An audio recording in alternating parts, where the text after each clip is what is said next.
सिपाहीजला जिले के जम्पुईजला तहसील में जमातिया होदा की बैठक के लिए लोग पहुंच रहे हैं।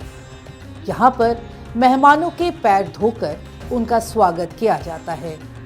जमातिया त्रिपुरा की 19 जनजातियों में से एक है। जनसंख्या के हिसाब से देववर्मा या त्रिपुरी समुदाय के बाद ये दूसरा सबसे बड़ा समुदाय है। इस समुदाय की जनसंख्या करीब 80,000 है। जमातिया होदा समुदाय का सर्वोच्च संगठन है जो इस आदिवासी समूह के सामाजिक, धार्मिक और जमीन से जुड़े मामलों को नियंत्रित करता है। जमातिया होदा की साल में एक जरूरी बैठक होती है जिसमें समाज से जुड़े बड़े निर्णय लिए जाते हैं।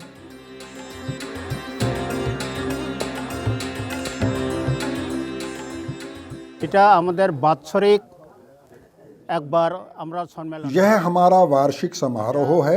यहाँ पर सभी जमातिया गांवों के प्रतिनिधि जमा हो रहे हैं। यह कार्यक्रम आज, कल और परसों 3 दिन तक चलेगा। समारोह के आखिरी दिन पर हमारे समाज के जो मुद्दे हैं उन पर विचार किया जाएगा और फैसले लिए जाएंगे।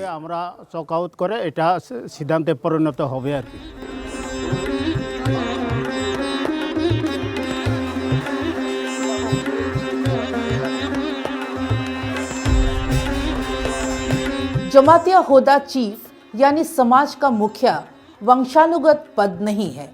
इस पद पर किसी व्यक्ति को समाज ही चुनता है। होदा चीफ के पद पर बने रहने की कोई समय सीमा नहीं है, लेकिन अगर जमातिया होदा चीफ बीच में अपना पद छोड़ना चाहे तो वो ऐसा कर सकता है। इस स्थिति में समाज नए मुखिया का चयन करता है। जमातिया होदा चीफ के पद पर चुने जाने वाले व्यक्ति के लिए कई शर्तें होती हैं।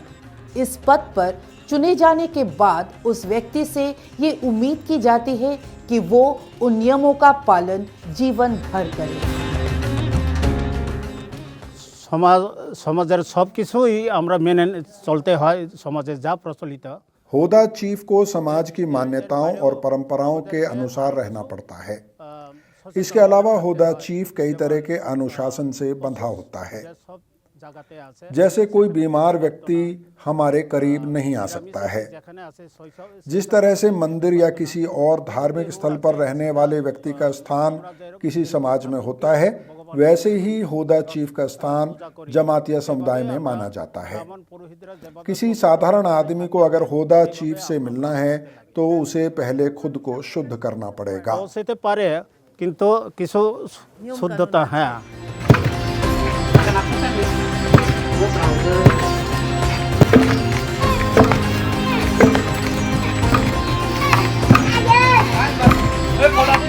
जमातिया समुदाय के अपने कस्टमरी लॉ यानी रूढ़िगत प्रथाएं हैं। यह समाज आज भी कमोबेश कस्टमरी लॉ से ही चलता है। मसलन ये समुदाय समाज के मसलों या जमीन के झगड़ों में पुलिस या कचहरी का दखल नहीं चाहता है, लेकिन हत्या जैसे गंभीर मामले पुलिस और अदालत के हवाले कर दिए जाते हैं। 19टा जनजाति আছে सारा त्रिपुरा में कुल 19 जनजातियां हैं। अब तो भूटिया भी शामिल हो गई है तो 20 जनजातियां कही जा सकती हैं। इनमें से एक जनजाति जमातिया है। त्रिपुरा की कुल जनसंख्या 14 लाख है, जिसमें से करीब 80,000 जमातिया जनसंख्या है। यह पूरी जनसंख्या जमातिया समुदाय की परंपराओं से चलती है। चाहे आप छात्र हैं, छात्रा हैं या कोई अधिकारी हैं, समाज के नियम सबको मानने पड़ते हैं। जो समाज के नियम नहीं मानता है तो उसके लिए सरकार का कानून मौजूद है। वैसे ही बड़े अपराध जैसे खून हो जाने पर सरकार का कानून ही लागू होता है, लेकिन बाकी के मामले में हम अपने समाज में पुलिस का दखल नहीं चाहते हैं।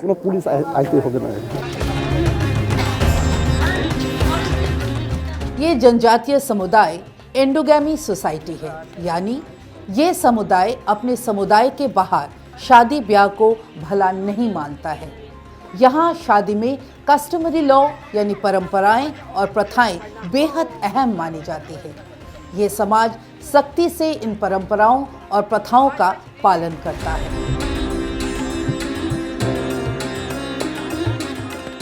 আমাদের মধ্যে সনাতন বলতে हमारे यहाँ पर सनातन यानी हिंदू विधि विधान से शादी ब्याह होता है। हमारे समाज में हैया होता है। हैया को हमारे यहाँ पर बहुत पवित्र माना जाता है। हैया दरअसल एक सिंहासन होता है जिस पर 14 देवी देवता विराजमान होते हैं और उन्हें साक्षी मानकर ही शादी की जाती है। इस सिंहासन को कंधे पर उठाया जाता है और देवी देवता मौजूद लोगों को आशीर्वाद देते हैं। জনগণ এটার তাদেরকে আশীর্বাদ দান করেন। जमातिया समुदाय बेशक अपनी परंपराओं और प्रथाओं के बारे में काफ़ी संजीदा और सचेत है, लेकिन इस समुदाय के युवक युवती इन प्रथाओं को बीच बीच में झटका देते हैं। इसका एक बड़ा कारण है कि अब यह समुदाय बाकी दुनिया से अलग थलग नहीं है। इस मेल मिलाप में प्रेम भी होता है और रिश्ते भी जुड़ते हैं, लेकिन समाज इस तरह के रिश्तों को मान्यता नहीं देता है। कई बार इस तरह के रिश्ते जब जुड़ते हैं तो समाज के दबाव में युवक युवतियों को हिंसा भी झेलनी पड़ती है। যেখানে যদি ওই अगर दो परिवार गैर आदिवासी और आदिवासी आपस में मिलकर बातचीत करके शादी का रिश्ता जोड़ना चाहते हैं तो उसमें समाज को कोई आपत्ति नहीं होती है। কোনো আপত্তি থাকে लेकिन हमारे कस्टमरी लॉ में यह उल्लेखित है कि अगर वर यानी लड़का गैर आदिवासी है और लड़की आदिवासी है तो फिर लड़के को शपथ पत्र देना होगा कि वह जमातिया समुदाय के परंपराओं को स्वीकार करता है। अगर वो ऐसा नहीं करता है तो फिर उसे हैया का आशीर्वाद नहीं मिलेगा। বিয়া শাদী করতে পারবে কিন্তু হায়া পাবে না।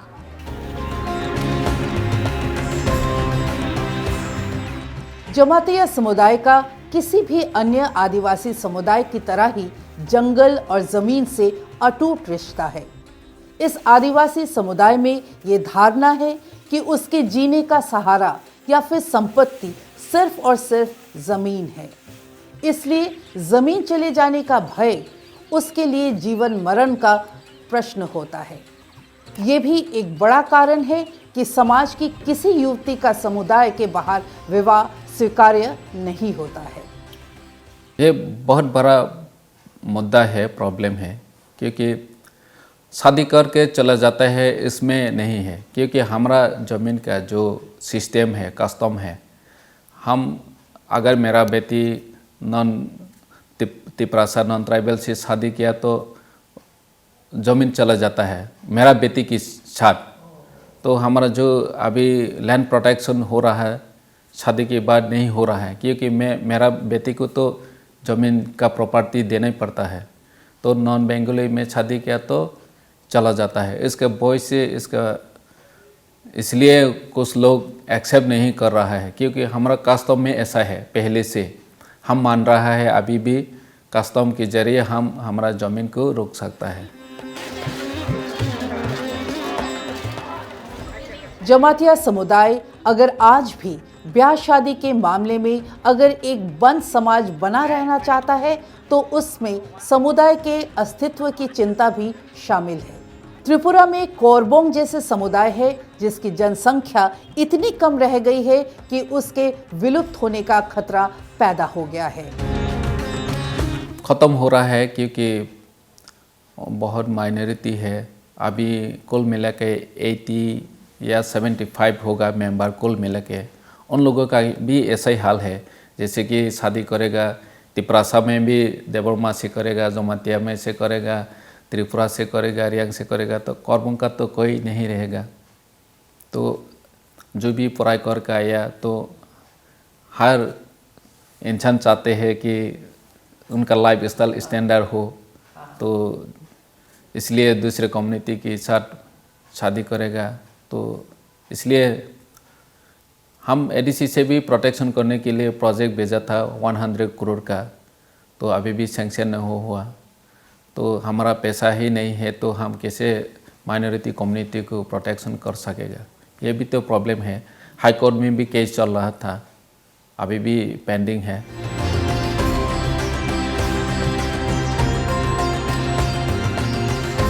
जमातिया समुदाय के धार्मिक आस्थाओं में हिंदू धर्म के विधि विधान के साथ साथ जनजातीय परंपराएं और प्रथाएं भी नजर आती हैं। इस समुदाय में गोरिया पूजा सबसे बड़ा धार्मिक आयोजन होता है। इस पूजा में त्रिपुरेश्वरी देवी को आमंत्रित किया जाता है। त्रिपुरेश्वरी देवी हिंदू देवी दुर्गा या काली का ही एक रूप है। त्रिपुरेश्वरी देवी की उपस्थिति में गोरिया बाबा को बलि चढ़ाई जाती है। त्रिपुरा की अलग अलग जनजातियों की धार्मिक आस्थाओं और मान्यताओं पर यहाँ के राज परिवार की मान्यताओं का प्रभाव रहा है। इसलिए इन धार्मिक आयोजनों में हिंदू देवी देवताओं, पूजा पद्धति और आदिवासी प्रथाओं और परंपराओं का मेल दिखाई देता है। बाबा गोरिया में हम लोग एक बकरी बोली देता है में, और हम लोग दुआ मांगता है कि हम लोग के लिए, त्रिपुरा के लिए, हम लोग जो जमातिया है, बेसिकली हम लोग जमातिया ही ये पूजा करता है। तो वहाँ सभी लोग आता है, कोई धर्म जा कोई नहीं, सभी आ सकता है, सभी पूजा कर सकता है, सभी के लिए है। तो हम लोग सभी के लिए हम लोग दुआ मांगता है। ये एक हफ्ते के लिए हम लोग पूजा करता है। और ये हम लोग का बाबा गोरिया ये सुताबाई है, वो एक दिन में गाँव गाँव जाके हम लोग का आशीर्वाद देता है।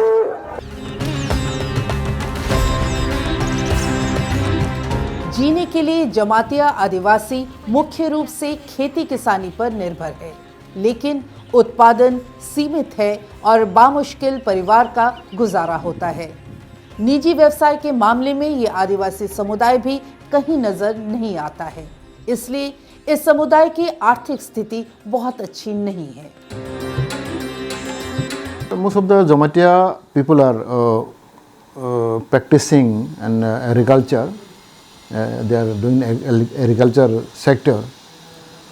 But even then, agriculture is not developed in our state. Jamatia समुदाय के लोग मुख्यतः खेती करते हैं, लेकिन हमारा राज्य खेती के मामले में काफी पिछड़ा हुआ है। खास तौर से सिंचाई की कोई व्यवस्था नहीं है, इसलिए बेशक उसके पास खेती है, जमीन है, लेकिन खेती की स्थिति काफी खराब है। एक ही फसल ली जाती है क्योंकि 60 से 70% लोग खेती में ही लगे हुए हैं, इसलिए वे काफी गरीब भी हैं। निजी व्यवसाय बिजनेस में तो जमातिया सिरे से गायब है। And business also, business sector, we can say near to zero, because our people are not good in business and not when they got opportunity to involve in business. शिक्षा के मामले में जमातिया समुदाय में चेतना बहुत देर से आई। त्रिपुरा शोध संस्थान ने 2020 में एक रिपोर्ट में ये बताया है कि 1947 से पहले जमातिया इलाकों में स्कूल का वजूद ही नहीं था। इस आदिवासी समुदाय के इलाके में पहला स्कूल 1950 में जाकर खोला गया। हालांकि उसके बाद जमातिया समुदाय में साक्षरता दर काफी तेजी से बढ़ी। इसका श्रेय सर्व शिक्षा अभियान या राज्य में लंबे समय तक शासन करने वाली वामपंथी सरकार के प्रयासों को दिया जाता है। लेकिन अभी भी जमातिया समुदाय का प्रतिनिधित्व उच्च शिक्षा में संतोषजनक नहीं है। 2018 government, when I was as a minister, again I want to repeat the same sentence. During our first session in the assembly, our governor have stated that BJP IPF the government will take topmost priority about socio-economic. 2018 में जब हमारी सरकार बनी थी, उसमें मैं मंत्री था। उसके पहले ही सेशन में गवर्नर ने अपने भाषण में कहा था कि बीजेपी आईपीएफटी की सरकार की प्राथमिकता मूल निवासियों का विकास होगी। लेकिन 5 साल यूं ही बीत गए। दुर्भाग्य की बात है कि उस आश्वासन पर अभी तक काम नहीं हुआ है। हमारे मंत्रियों ने भी सार्वजनिक सभाओं में ये भाषण दिया था कि 2023 के आते आते आदिवासी इलाकों में सड़क, स्कूल और दूसरी सुविधाएं तैयार कर दी जाएंगी, लेकिन हुआ कुछ भी नहीं है। And they have lot of given commitment. Even our ministers, in their speech, in public meeting, in public gathering, they have stated that within 2023, all route, education, all infrastructure will be developed in this area.